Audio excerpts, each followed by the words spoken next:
Hello, everyone. This is Gina from Vintage Digs, and I decided to start like this little weekly show. It's going to be called Can You Dig It? And it's like I want to pull up that whole screen because I don't want to be a part of it. You already have to see me, so we're going to do this different. There we go. That's better. Nobody wants to see me our first thing in the morning. So anyway,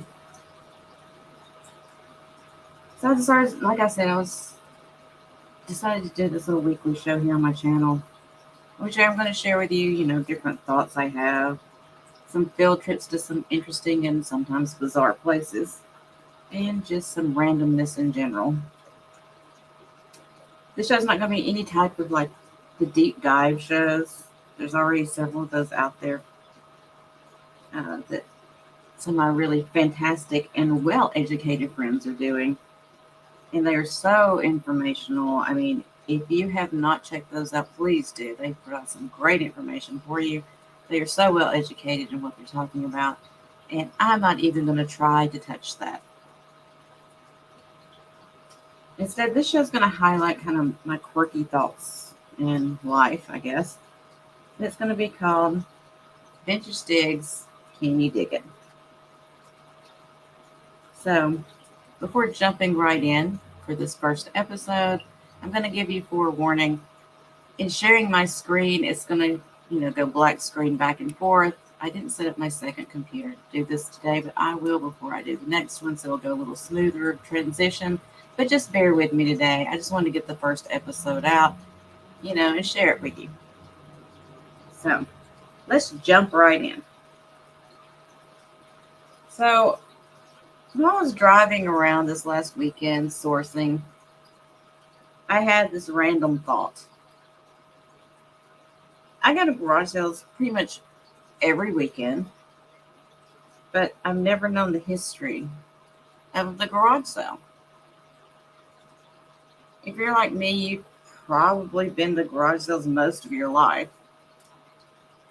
But did you ever wonder how and when they started? I mean, really, what happened? Did Bubba down the street finally decide one day that he no longer needed that kegerator and tree stand and, decided to throw it out in the lawn and put a for sale sign on it?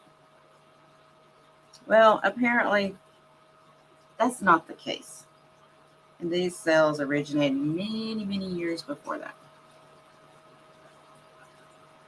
So, again, I'm going to pop up a different one. So, bear with me here today. It's not going to be pretty, but I'm doing the best I can with what I got going on. So, you'll have to see me for 1 second here while I pull up this slide. So, apparently, back in the 16th century, romage, which is spelled Romage, was the term they used to describe how the cargo ships were packed, how the hold of the cargo ship was packed. Sometime around the early 1800s, the cargo from these ships that was either unclaimed or damaged or for whatever reason couldn't be sold in the normal way was sold at the dock for a discounted rate. And this became known as a romage sale. That kind of sounds familiar, right? Well, by the late 1890s, these sales were such a common event that community organizations and churches started holding these things. Again, bear with me. This is the next one. We'll blow it up a little bit for you. So these charitable organizations and churches, they began having their own sales to raise money for those that were in need. Many people would donate, goods to be sold off for this purpose. That kind of sounds familiar, huh? Kind of like our modern day thrift stores, our charitable ones anyway. So, I'll pull my next one for you. There we go. little bit bigger so you can see it. There we go. Then during like the Great Depression era, people began selling their own outgrown clothing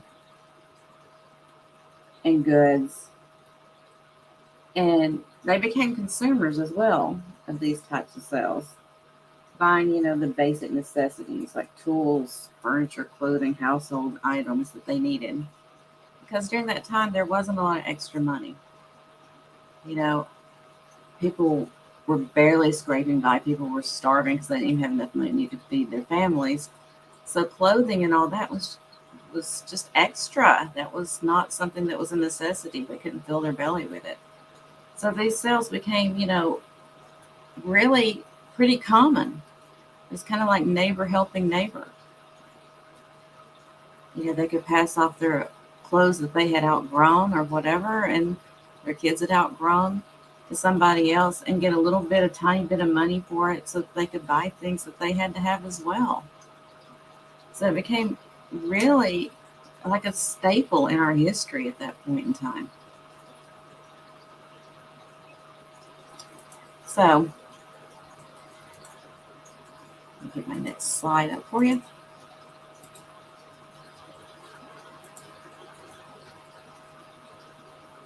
I think that's the one I wanted. So as time ran on, more and more people started having these rummage sales. Not rummage now, but rummage, because we always change the way we say things and spell things now. And so communities started having rummage sales. It became, more of a commonplace thing. By the 1950s, the idea of having your own sale at home had really grown in popularity. With the change of that mid-century design of houses, they went from having everything kind of in the backyard where everybody, congregated in the backyard or in the front yard for picnics and things like that. They started using their backyard for cookouts and picnics because their front yard now, they had a front-facing garage. The new design of houses now had garages because more and more people had cars. So during that time, people now saw that front-facing garage door as essentially easy access. It was a chance for them just to open up the garage door and host an impromptu sale, as well as, socialize with your neighbors as they came around to look at your stuff. So today, good weather permitting, because we never know what's going to happen, good weather permitting and, everybody being healthy. I want to pull up one more thing. There we go. There's usually hundreds of sales each weekend in any town or community.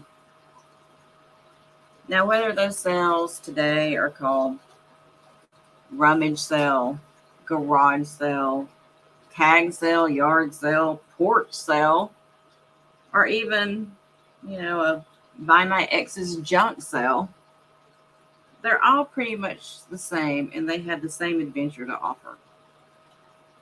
So don't get hung up on that nomenclature. Just go and get some small bills, hit the road, and start digging. I do hope that you enjoyed my first installment of Can You Dig It? I told you it'd be a quick little thing here and there.